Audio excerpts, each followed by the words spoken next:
할렐루야. 오늘 하루도 눈을 들어 하나님 계신 거룩한 보좌를 바라보는 복된 하루가 되시기를 축복합니다. 하나님 말씀 잠언 23장 6절을 다시 보시겠습니다. 악한 눈이 있는 자의 음식을 먹지 말며 그의 맛있는 음식을 탐하지 말지어다. 아멘. 악한 눈이 있는 자의 음식을 먹지 말아라, 이렇게 말씀합니다. 이 말씀을 통해 우리가 들어야 될 하나님의 마음을 같이 나눴으면 좋겠습니다. 먼저 악한 눈이라 그랬죠. 이렇게 번역된 히브리어 본문이 라아인이라는 말입니다. 라라는 말이 사악하다, 나쁘다, 타락을 했다, 그런 뜻을 가지고 있고요. 아인이라는 말이 눈동자 아니면 샘물, 이런 뜻을 가지고 있습니다. 그래서 라아인, 이게 합치면 악한 눈이라 이렇게 번역을 해놨는데요. 악한 눈을 가지고 있는 사람은 그러면 세상을 어떻게 사는 사람이냐, 이겁니다. 아마 악한 눈을 가진 사람은 이런 식으로 세상을 살 겁니다. 시편 36편의 1절과 2절을 보시겠습니다. 악인의 죄가 그의 마음속으로 이르기를 그의 눈에는 하나님을 두려워하는 빛이 없다 하니 그가 스스로 자랑하기를 자기의 죄악은 드러나지 아니하고 미워함을 받지도 아니하리라 함이로다. 아멘. 악한 눈을 가진 사람은 이렇게 살 겁니다. 하나님을 두려워하지 않아요. 자기 삶이 죄로 가득하다는 것을 알고 있어요. 자기가 잘 압니다. 그러나 내 죄는 드러나지 않을 것이다, 이런 자만, 스스로를 자랑하며 삽니다. 이것이 악한 눈을 가진 사람이 세상을 사는 삶의 방식이죠. 성경에 이렇게 살았던 사람들이 있습니다. 바로 소돔에서 살았던 사람들인데요. 에스겔서에 이런 말씀이 있습니다. 에스겔서 16장 46절을 같이 보시겠어요? 내 형은 그 딸들과 함께 내 왼쪽에 거주하는 사마리아요, 내 아우는 그 딸들과 함께 내 오른쪽에 거주하는 소돔이라. 아멘.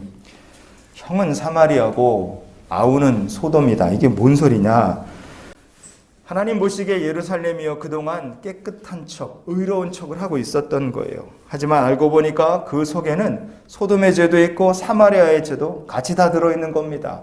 그런데 그 중에서 소돔의 죄가 무엇이냐?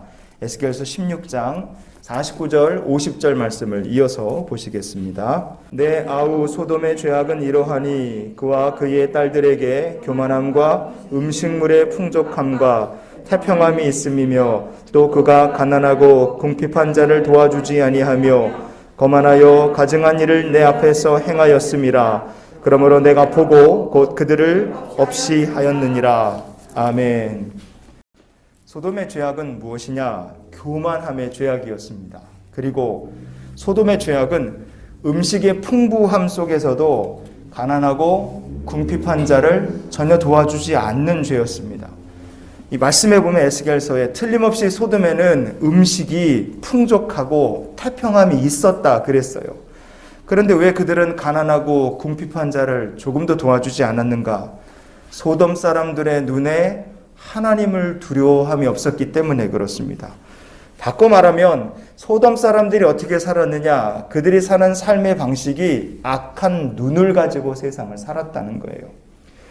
만약에 성도가 소돔 사람들이 베푸는 음식, 악한 눈을 가진 사람들이 베푸는 음식을 먹고 그 음식을, 맛있는 음식을 탐한다, 그러면 어떻게 되겠습니까? 그러면 똑같아지고 똑같이 망하는 겁니다. 신약성경 유다서 1장 7절을 같이 보시겠습니다. 소돔과 고모라와 그 이웃 도시들도 그들과 같은 행동으로 음란하며 다른 육체를 따라가다가 영원한 불의 형벌을 받음으로 거울이 되었느니라. 아멘. 소돔과 같은 행동을 따라하다가 그 이웃 도시들도 다 같이 불의 심판을 받아서 거울이 됐다. 이렇게 살면 망한다는 예가 된 거죠. 여러분, 우리가 오늘 이 말씀을 한번 이렇게 정리를 해봤으면 좋겠습니다. 그러면 이게 악한 눈을 가지고 살면 소돔 사람처럼 사는 것이고 하나님을 두려워하지 않는 것이고 창조의 법 질서를 거슬리며 사는 것이구나. 그러면 소돔성과 그 이웃 도시들처럼 망할 수밖에 없구나. 우리가 이것을 깨달았다면 성도가 어떻게 살아야 되겠습니까? 악한 눈을 가지고 소돔 사람처럼 사는 것이 아니라 선한 눈을 가지고 하나님의 백성답게 살아야 될 줄 믿습니다. 그래서 잠언 22장 9절 말씀을 좀 보시겠어요? 선한 눈을 가진 자는 복을 받으리니 이는 양식을 가난한 자에게 주민이라.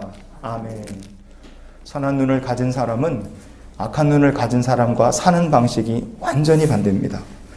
하나님께서 기뻐하시는 삶을 사는 것이고요. 창조의 질서를 따라 살며 하나님이 기뻐하시는 일에 그 축복의 통로로 쓰임받는 삶을 삽니다. 그게 선한 눈을 가진 사람들이에요. 이런 사람들을 하나님께서 어떻게 하시느냐? 그냥 두지 않으십니다. 시편 17편의 8절을 보시면요. 눈동자같이 지키시고 날개 그늘 아래에 감추신다 그랬어요. 선한 눈을 가지고 사는 사람, 하나님의 축복의 통로요, 하나님께서 기뻐하시는 삶을 사는 사람을요, 하나님께서 복 주시고 지키십니다. 왜냐? 그의 삶이 하나님과 더불어 동행하는 삶이기 때문에 그래요. 그래서 오늘 우리가 이런 기도로 한날의 삶을 살았으면 좋겠습니다. 주여, 오늘도 선한 눈으로 주님을 섬기면서 축복의 통로로 살게 하여 주시옵소서. 악한 눈을 가진 사람, 소돔 사람처럼 사는 사람들은 멸망을 향해 달려가는 겁니다. 그러나 오늘도 선한 눈을 가지고 우리가 하나님께서 기뻐하시는 삶을 사는 귀한 성도들이 되고 복된 날이 되시기를 예수님의 이름으로 축원을 드립니다.